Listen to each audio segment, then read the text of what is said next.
रतौंधी एक बीमारी है जिसमें अंधेरे में या कम रोशनी में दिखाई नहीं देता। भारत में रतौंधी के काफ़ी केस मिलते हैं। एक अध्ययन के अनुसार 2.9% जो 2 साल से 6 साल की उम्र के बच्चे होते हैं उनमें रतौंधी पाई जाती है। WHO ने 2013 में रतौंधी को पब्लिक हेल्थ प्रॉब्लम घोषित किया था। रतौंधी के अधिकांश केस जो अफ्रीका महाद्वीप है उसके सब सहारा क्षेत्र में या साउथ एशिया में मिलते हैं। 3-4 दशक पहले तक रतौंधी के बारे में लोगों की इतनी समझ नहीं थी।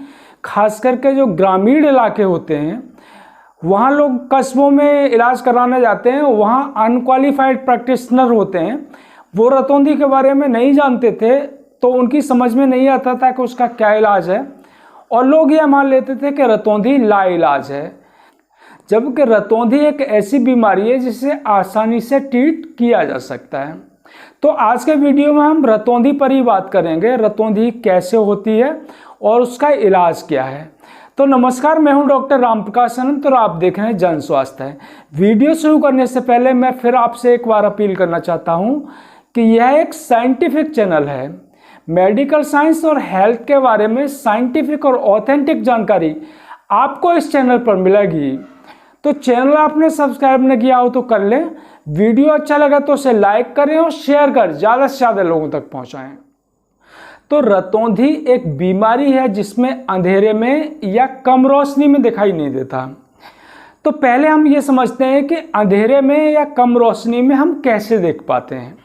तो कोई चीज़ हमें तभी दिखाई देती है जब उसका इमेज हमारी आँख की पर्दे पर पड़ता है। तो हमारी आँख है, उसके अंदर एक पर्दा होता है और उस पर्दे को हम रेटिना कहते हैं। तो किसी चीज़ की इमेज जब रेटिना पे बनेगी तभी हमें दिखाई देगा। तो रेटिना में 10 लेयर होती हैं और जो सबसे बाहरी लेयर होती है उसमें 2 तरह के सेल्स होते हैं, रॉड्स और कोन्स। तो कोन्स उजाले में देखने का काम करते हैं और रॉड्स अंधेरे में देखने का काम करते हैं। तो जब हम उजाले में होते हैं तब कोन्स एक्टिवेटेड होते हैं और जब हम उजाले से अंधेरे में जाते हैं तो रॉड एक्टिवेटेड हो जाते हैं। तो रॉड सेल्स जो होते हैं वो 500 से 1000 गुना ज़्यादा सेंसिटिव होते हैं लाइट के प्रति कोन्स की अपेक्षा। तो वो कम रोशनी में भी आसानी से देख सकते हैं। तो रॉड्स के अंदर एक फोटोपिगमेंट होता है जिसका नाम होता है रोडोप्सिन। तो रोडोप्सिन 2 चीज़ों से मिलकर बनता है, एक स्कोटोप्सिन और दूसरा रेटिनॉल। रेटिनॉल जो होता है वो विटामिन ए का मॉडिफाइड है। तो विटामिन ए की अगर पर्याप्त मात्रा नहीं होगी शरीर के अंदर तो रोडोप्सिन पर्याप्त मात्रा में नहीं बन पाएगा और अंधेरे में देखने के लिए रोडोप्सिन का पर्याप्त मात्रा में होना ज़रूरी है। तो रॉड्स तभी काम करेंगे जब रोडोप्सिन पर्याप्त मात्रा में होगा। तो विटामिन ए की डेफिशिएंसी में रतौंधी हो जाता है, यानी कि हम रात में नहीं देख सकते।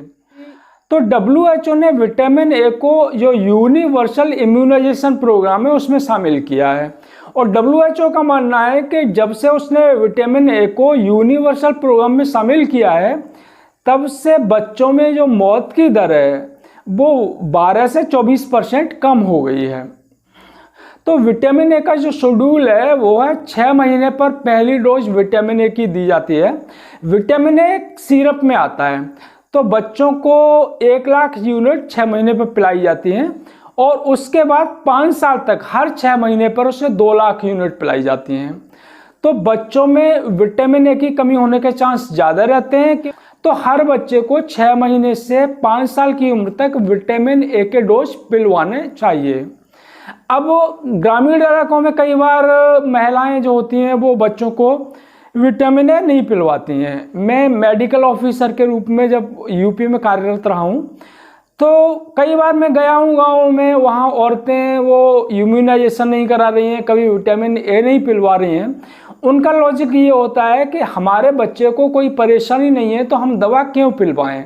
बिना परेशानी के अगर हमने दवा पिलवा ली और उससे बच्चे को कोई नुकसान हो गया तो कई बार ANM होती हैं वो उसे नहीं समझाती हैं। तो आइडियली डॉक्टर को जाना चाहिए और उन्हें कन्विंस करना चाहिए।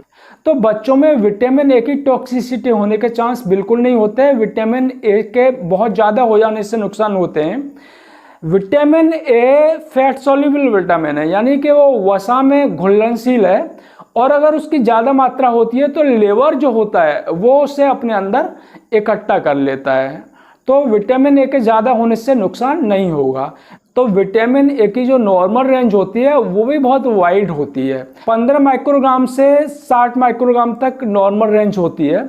तो ये काफ़ी है, यानी कि अगर किसी बच्चे में अगर 15 माइक्रोग्राम्स पर डेसीलीटर विटामिन ए है और उसे हम विटामिन ए की खुराक दे देते हैं, अगर उसका 60 तक हो जाएगा तब तक नॉर्मल रेंज में रहेगा। अगर 60 के ऊपर होगा तो वो लीवर में इकट्ठा हो जाएगा, बच्चे को उसको कोई नुकसान नहीं होगा। तो बच्चे को 6 महीने से लेकर 5 साल तक नियमित विटामिन ए के जो डोज हैं वो पिलवाने चाहिए, विटामिन ए का सिरप पिलवाना चाहिए। इसी से हम रतौंधी मुक्त भारत बना सकते हैं। तो वीडियो अगर आपको अच्छा लगा हो तो उसे लाइक करें और शेयर कर ज़्यादा से ज़्यादा लोगों तक पहुँचाएं इस जानकारी को। धन्यवाद।